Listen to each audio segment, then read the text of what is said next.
Well, welcome in ACHA hockey fans. It is another ITHSW video cast. Can we call it that? A video cast. Scott Strandy Instead with of a you in, podcast, it's a video cast. in Denver, Colorado tonight as we record this after the semifinals are complete in the ACHA National Tournament.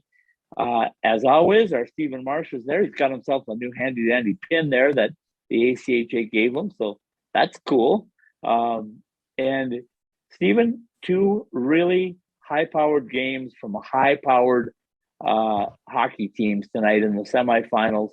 I know as a UNLV alum, it was hard for you, like it would have been for me if it were Grand Canyon or Minnesota Duluth.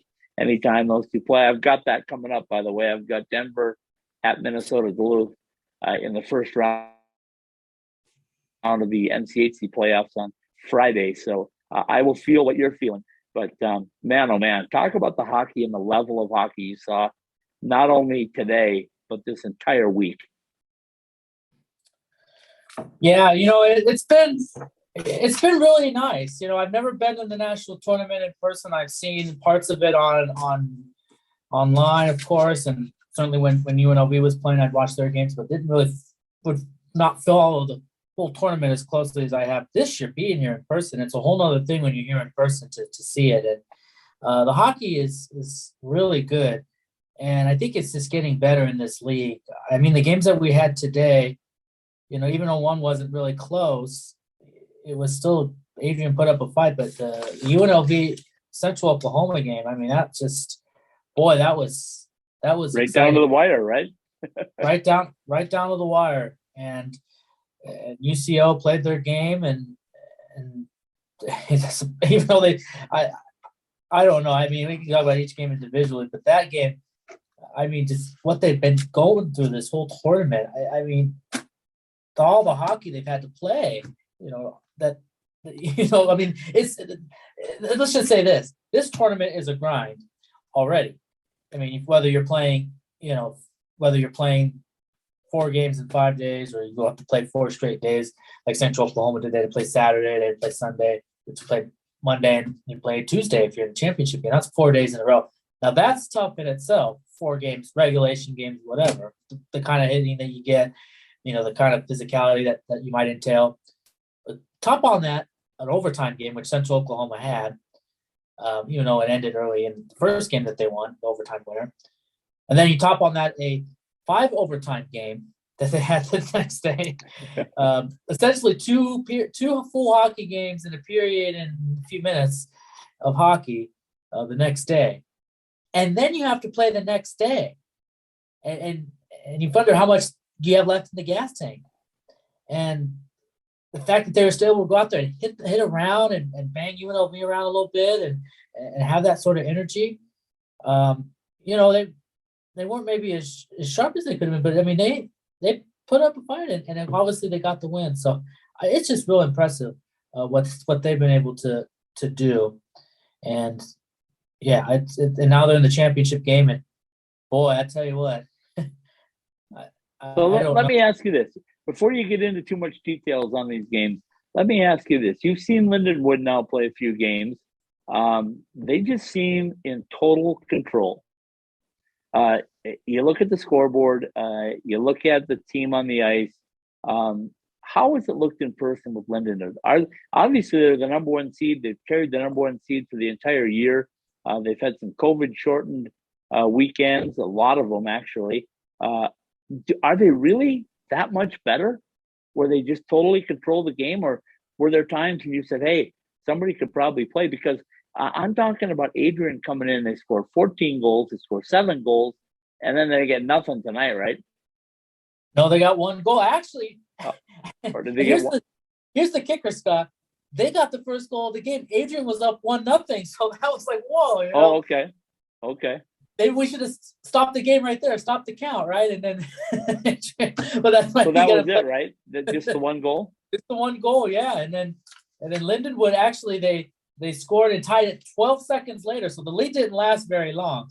It was 12 seconds later.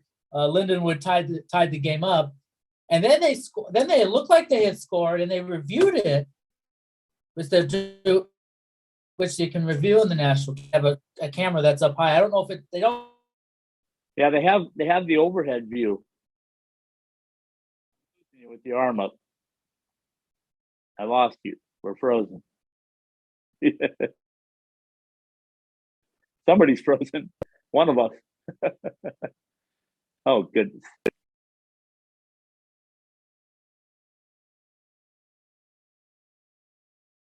Can you still hear me, Stephen? I think we're gone.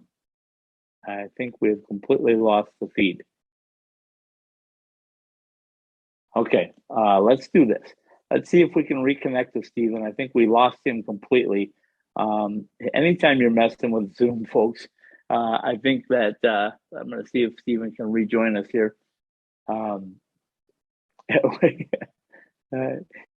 You never know what's going to happen, folks. You just never know. Okay, Stephen, can you hear me? Yeah. We got a really bad connection. I can't even see your video now. I just have the little icon. There you are. You're back. Can you hear me? Mm-hmm. Okay. You froze with your arm in the air. It was really classic. So maybe Terry can edit this out for us when we get going. But no, you're talking about the overhead camera. Yeah, they've been talking about that. We haven't seen it on Hockey TV, but they've been talking about that view above the ice. Yeah, so there's an overhead camera that shows the goaltenders, and so when if there's a question about whether there's a goal or not, they can look at that. I think they must have it on a tablet downstairs that the officials can look at. But and the broadcasters have a monitor where they have where they can see it and talk about it. But I guess it's not being shown on the broadcast. So there was a goal that Adrian appeared that Lindenwood appeared to score, but they overturned it because I guess they didn't see the puck go in. Then they scored it later. A few minutes later, they scored another goal. They reviewed that one, and that one did stand, and they gave them the goal. So that gave them a 2-1 lead, and it didn't really look like that Lindenwood looked back from that point on. It's kind of interesting. I talked with Rick Sombo for a few minutes after the game for an interview that we'll have up at some point either tonight or tomorrow. But he said that tonight was their best game of the three, which is surprising to me because it seemed like to me they dominated the earlier games, but he said this game was better than the other two that they had played. So if that says something, boy, UCO is going to be in for quite a battle tomorrow with Lindenwood. And like I've always said from the beginning, this is Lindenwood's tournament to lose. They're the number one seed. They've been that all year. Yeah, they haven't played as many games, and maybe that's unfair at some points because maybe they're not as chance to get as banged up as maybe other teams did throughout the season. But it also could be that they're rested and get as much game action too. I'll also keep this in mind. Lindenwood did play an exhibition against University of Denver NCAA to start the season, and then they played 2 games at home against Air Force. And to tell you this, the reason I brought that up is as good as Lindenwood has been against ACHA competition, they got blown out in 3 games against Air Force and Denver. And Denver's the number 3 team in the country in NCAA, but Air Force at the time was 45th in the country, so they weren't really a top-notch team. But that just tells you the difference in talent between the very best ACHA D1 and the very middle of the road or upper echelon, I guess, of NCAA. It's a big difference, and that's why I was asking if you could see the difference of Lindenwood's style on the ice, because that last series they played with Air Force in NCAA action was in mid-November, right? So they didn't have a chance to play another NCAA series because the one with Arizona State was canceled due to COVID, and I was hoping that would play out because that would have been like late January, and I thought that would be a real test to see how far they've come, but clearly they are the cream of the crop. And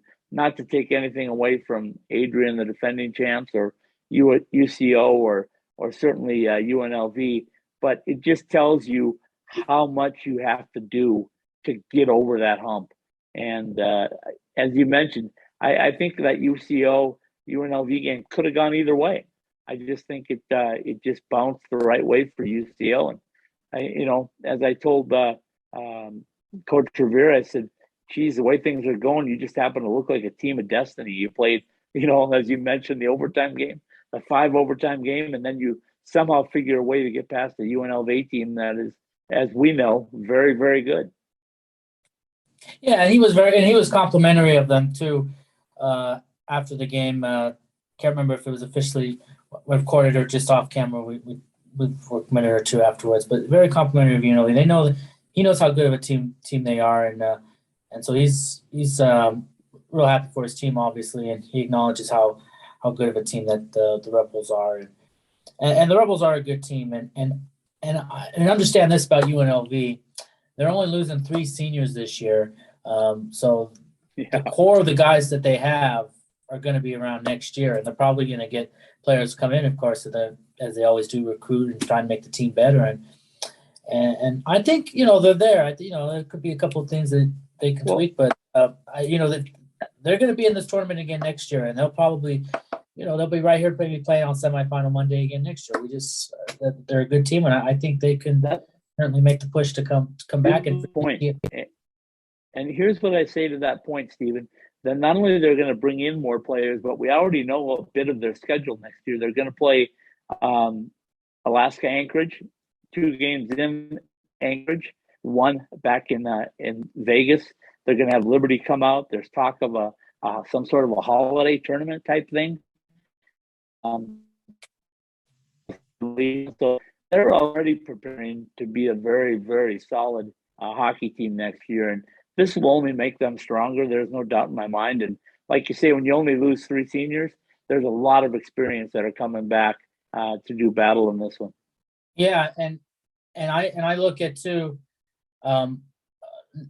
new things that they were able to accomplish this year. The program's always been trying to get better, and not having a season and having a tournament taken away from you because of the pandemic, and you feel for the seniors that, and this is not just for this is for a lot of teams who are in the same boat. Some didn't even get a chance to even come back and play. These guys at least got to come back and have a chance to compete. Jared Erickson, Salaflo, Stefanski, and they would have loved to have that, but to be able to be part of the growth of that program and to get them to the semifinals for the first time in their history at this level is quite an accomplishment. I mean, it really is. I mean, to be number 4, highest ranking that they've had there, to get to the semifinal Monday, really is an accomplishment. I sent them a text afterwards, the coaches, and congratulated them on the season.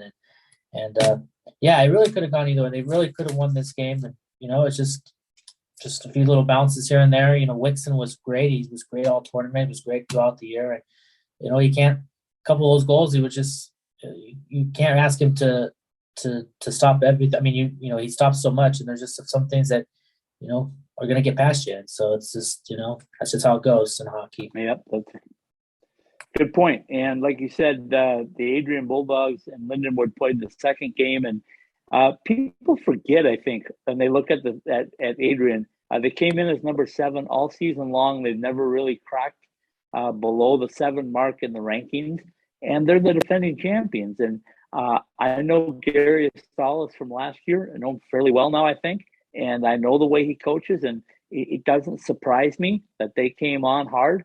A lot like it doesn't surprise me that Ohio went as far as they went as the number 15 seed. But there again, it just tells you how this Lindenwood program is, and they're probably now take that jump to the next level in NCAA hockey. We'll see, because there's an official press conference set up for a week from today.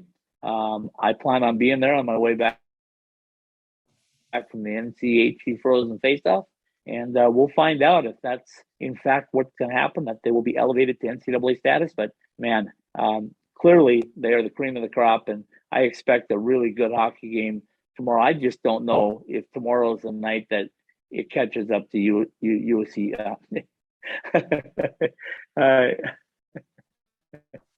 Central Oklahoma, how about that? University of Central Oklahoma, UCO. Easy for me to say, said the professional talker.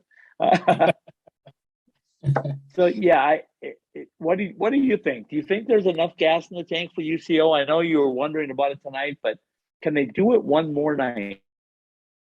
Well, they're gonna need some more mustard packets and some pickle juice and some ice baths. It was, people will listen to the interview with Coach Rivera. I asked him, what did they do between after the win last night and to the game today, and he said a lot of ice. I think they had a lot of bags of ice, like 15 or 20 bags of ice or whatever they went through.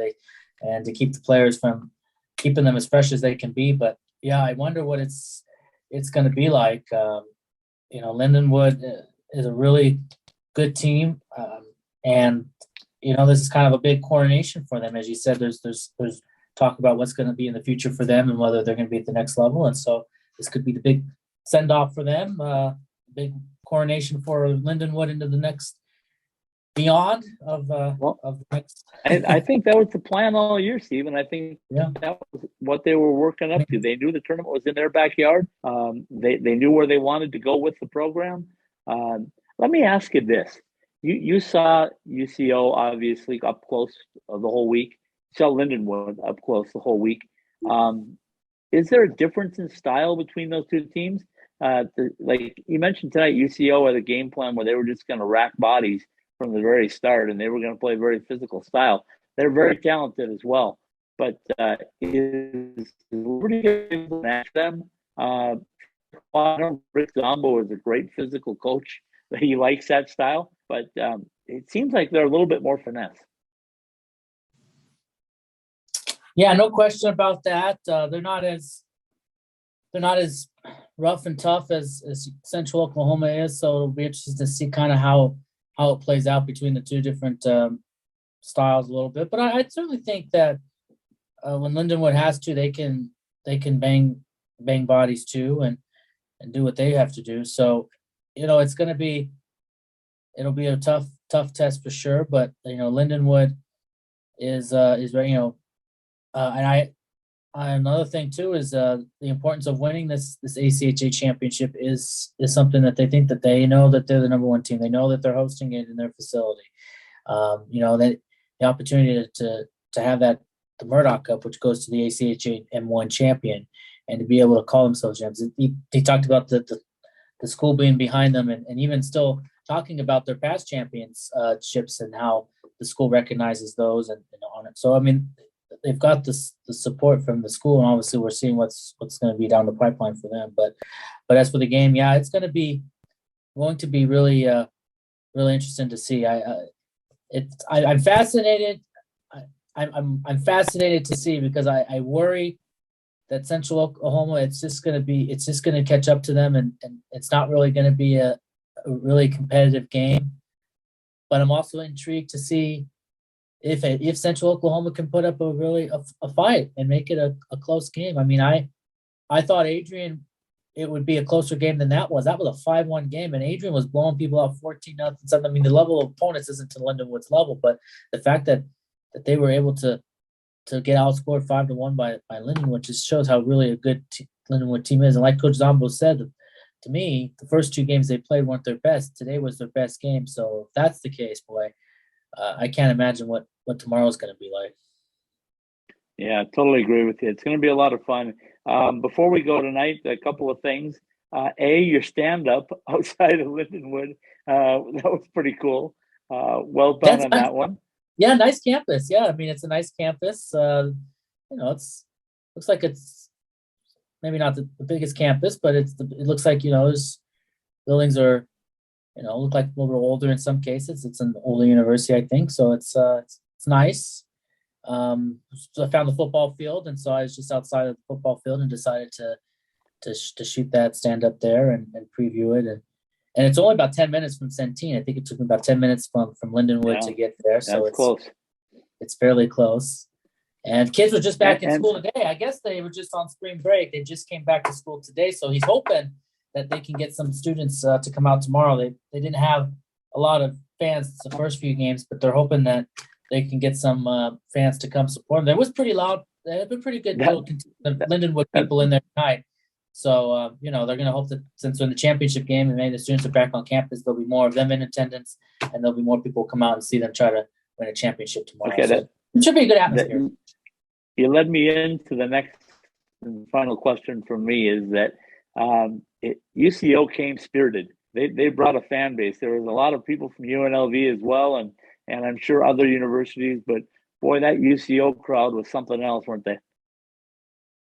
Yeah, yeah, they're very passionate about and the team's very, as all teams, but their team really appreciates their support. They love their fans, and they love their shows as they call them, and they were there so rooting them on, and I think it really, I think it energized the team. I think when you have that kind of support and you're hitting a buddy, you make a big hit and they're cheering, or your goaltender makes a big save, and how about the goaltender for UCO? It's been the same goaltender, even the 5 overtime game. It's been the same guy. Yeah. He's been a workhorse too. He's been unbelievable. Shout out to him too, and I asked about him too in the interview with Michael Rivera that'll be up soon. But yeah, it's just but yeah, their fans are great, and they're passionate. They love their team, and yeah, they really were loud. I mean, it wasn't like there was a ton of them per se, but the ones that were there were just so into the game and cheering and being loud at certain points of the game, and obviously when they scored and made all those things that you see. So yeah, congrats to them for making that trip. Not as long of a trip for them as it would be for some of the other teams competing. So that helps too. Yeah, true. So the final one is obviously the very physical game. We saw what happened to Jason DiMazzio. It was a very unfortunate play. It sounds like the player that did the hit is going to get charging and a game disqualification, which means he would not be available tomorrow, if that's what in fact was called. That's what they said on the broadcast. So I don't know if you clarify that, and then if you can also clarify how Jason's doing tonight. Yeah, Jason seems to be doing fine. He was in the lobby there with I guess one of his family members, his parents or whoever, was there. They seemed to be okay. I did talk to him for a couple of minutes. Should have asked him how he was feeling. I guess that was bad on my part, but he was walking around and stuff, so that was good. He wasn't like, but he obviously, yeah. So he was doing that, but yeah, obviously it was a bum that he couldn't be in there to try to win it. But UNLV had a lead, and they just couldn't hang on. But DiMazzio was somebody that really was a big factor in their tournament run. Yeah, he absolutely he was the leading scorer when he went out, especially the Liberty game and the game before that. So just real unfortunate for them to lose him in that first period. But yeah, he seems to be doing fine. And yeah, as for the other player that did that, yeah.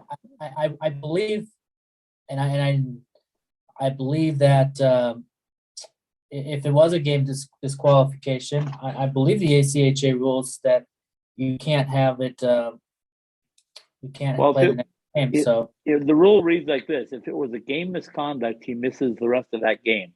If it's a game disqualification, he gets a 1-game suspension automatically, which would mean he could not play in the national championship game tomorrow. So yeah, it says that it was a major for charging with a disqualification. Yep, that's all I needed to hear. If it's a DQ, it means he won't be out tomorrow. So that probably is not going to help their case against Lindenwood. It's going to be a fantastic championship. You've done a fantastic job covering it. I know it's a tremendously long week. I wish I could have been there. Unfortunately, like I said, the medical stuff and things just too much of a burden for me to be able to make it there. But next year we will double team it from start to finish, and we'll get this thing rocking and rolling. But you had a really good point today, and I want to thank everybody that's followed us on Twitter, because we've gone up 75, 80 people since the tournament started as new followers. So we hope you hang with us all next year too.